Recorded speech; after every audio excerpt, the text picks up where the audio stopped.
स्वागत है आप सभी का एक बार फिर से हमारे चैनल निराला एकेडमी में।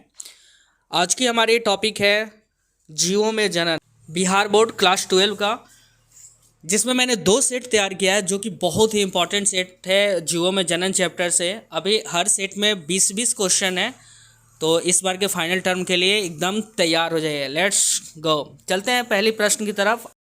124 शुक्राणुओं के निर्माण में कितने अर्धसूत्री विभाजन की आवश्यकता है? चलिए बताइए आंसर। 124 शुक्राणुओं के निर्माण में कितने अर्धसूत्री विभाजन की आवश्यकता है? ऑप्शन है 124, 31, 30 या 62। चलिए जल्दी से इसका आंसर गेस कर लीजिए। मैं ही बता देता, इसका आंसर ऑप्शन सी 30 होते हैं। ओके, सेकेंड क्वेश्चन है, केंचुआ प्राणी है, केंचुआ में जिसको हम लोग अर्थवर्म बोलते हैं, एक लिंगी, द्विलिंगी, अलिंगी या नपुंसक? बताइए इसका आंसर, सबको गेस कर लीजिए, और इसका आंसर होगा ऑप्शन बी यानी द्विलिंगी। क्वेश्चन नंबर 3 है, इनमें कौन सा भाग अगुणित है? कौन सा भाग अगुणित है?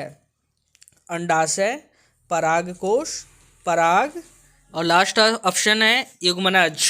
ओके, चलिए हम बताते हैं, इसका आंसर होगा ऑप्शन सी यानी पराग। चलते हैं अगली क्वेश्चन की तरफ। अगला क्वेश्चन है, इनमें किसे बंगाल का आतंक कहा गया है? चलिए जल्दी से अपने मन में आंसर सोच लीजिए कि किसे बंगाल का आतंक कहा जाता है। सबसे पहला है ब्रायोफाइलम, जलकुंभी, आगेव या केला। आप सभी को आंसर पता होना चाहिए, इसका आंसर होगा ऑप्शन बी। ओके, जलकुंभी। नेक्स्ट क्वेश्चन है, इनमें कौन ठहरे हुए पानी में उगकर ऑक्सीजन खींच लेता है? बताइए इसका आंसर। ऑप्शन है सबसे पहले जलकुंभी, हाइड्रीला, कमल या धान। तो इसका ऑप्शन होगा ए यानी जलकुंभी, जिसे हम लोग बंगाल का आतंक भी कहते हैं। बहुत इंपॉर्टेंट क्वेश्चन है। जब नर और मादा गैमेट में युग्मनक होता है तब क्या कहलाता है? अलैंगिक जनन, लैंगिक जनन, वर्धिकायिक या मुकुलन? जब नर और मादा गैमेट में, जिसको हम लोग युग्मक बोलते हैं, ठीक है, इसका आंसर होगा ऑप्शन बी, जिसको हम लोग सेक्सुअल रिप्रोडक्शन बोलते हैं यानी लैंगिक जनन। मध्य चक्र यानी ऑस्ट्रियस साइकिल पाई जाती है किसमें? गाय में, भेड़ में, कुत्ता में या इन सभी में? गाय में, भेड़ में, कुत्ता में या इन सभी में? इसका आंसर होगा सभी में यानी ऑप्शन डी। उच्च श्रेणी के पौधे में निषेचन होता है, उच्च श्रेणी के पौधों में निषेचन होता है यानी बाहरी निषेचन, आंतरिक निषेचन, जल के द्वारा निषेचन या ऑप्शन लास्ट है हवा में। ओके, इसका आंसर होगा आंतरिक यानी इंटरनल होता है, आंतरिक होता है। चलते हैं अगली प्रश्न की तरफ। अगला प्रश्न है, सल्क कंद यानी जिसको बल्ब का उदाहरण है, अदरक, दूबघास, प्याज या इनमें से कोई नहीं? इसका होगा ऑप्शन सी, ओनियन, प्याज जिसको बोलते हैं। ओके, नेक्स्ट क्वेश्चन है, स्तनधारियों में निषेचन कहाँ होता है? स्तनधारियों में निषेचन कहाँ होता है? अंडाशय, वाशीय भाग, गर्भाशय या फैलोपियन नली? तो फैलोपियन ट्यूब में होता है, ये सबको पता होना चाहिए। ऑप्शन डी होगा इसका सही जवाब। नेक्स्ट क्वेश्चन है, प्राकृतिक अनिषेक का जनन पाया जाता है जिसको पार्थोजेनेस बोलते हैं, मक्खी में, मधुमक्खी में, मच्छर में या इन सभी में? चलिए बताइए इसका आंसर। मक्खी में, मधुमक्खी में, मच्छर में? तो इसका आंसर होगा हनी बी, जिसको हम लोग मध बोलते हैं, मधुमक्खी। Okay, option B. Next question है, द्विनिषेचन का परिणाम होता है, द्विनिषेचन का क्या परिमाण होता है? बीजपात्र, बीजांडकाश, भ्रूणपोष या भ्रूण? बीजपात्र, बीजांडकाय, भ्रूणपोष? तो इसका आंसर होगा सी, भ्रूणपोष। बीजाणुओं द्वारा जनन करने वाले पौधे जैसे मार्श फर्न सामान्यतः किस समूह में रखे जाते हैं?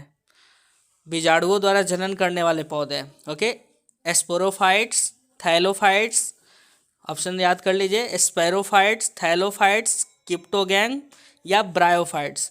तो इसका होगा आंसर सी। नेक्स्ट क्वेश्चन है, ये परिवर्तन जो लार्वा के वयस्क में परिवर्तित कर देता है, ये परिवर्तन जो लार्वा को वयस्क में परिवर्तित कर देता है, मेट्रो, जेनिन्स, एकानांतरण, कायांतरण या मेटास्टेरिस? चलिए इसका आंसर बताइए जल्दी से, सबके मन में आंसर आ जाना होना चाहिए। Answer C.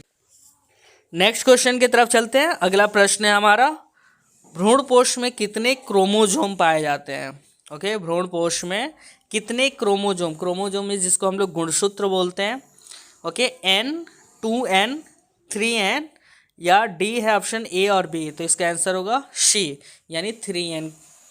जब संतति की उत्पत्ति एकल जनक द्वारा होती है जिसको हम लोग सिंगल सेल बोलते हैं, तब क्या कहलाता है?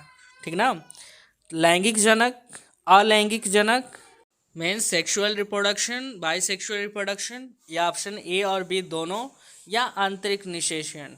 ओके, चलिए इसका आंसर बताइए, गेस कीजिए इसका आंसर। चलिए बताता हूँ, इसका आंसर होगा ऑप्शन बी। चलते हैं अगली प्रश्न की तरफ। इनमें से कौन नर युग्मक से संयोजक और भ्रूणपोष बनाता है? इनमें से यानी अनिश्चित, सहायक कोशिका, एंटीपोड, द्वितीयक केंद्रक। इसका आंसर होगा ऑप्शन डी। नेक्स्ट क्वेश्चन है, स्तनधारी में स्तनधारी के शुक्राणु के मध्य भाग में क्या पाया जाता है? केंद्रक, या नेक्स्ट ऑप्शन है ऑप्शन बी रष्टधानी, माइटोकॉन्ड्रिया या सेंट्रियोल। पाया जाता है ऑप्शन सी माइटोकॉन्ड्रिया। ओके, चलते हैं अगले प्रश्न की तरफ। चमगादड़ द्वारा परागण कहलाता है अनार्थोफिली, ओके, एंटिनोफिली, किरोप्टोफिली या हाइड्रोफिली? चमगादड़ द्वारा कौन सा?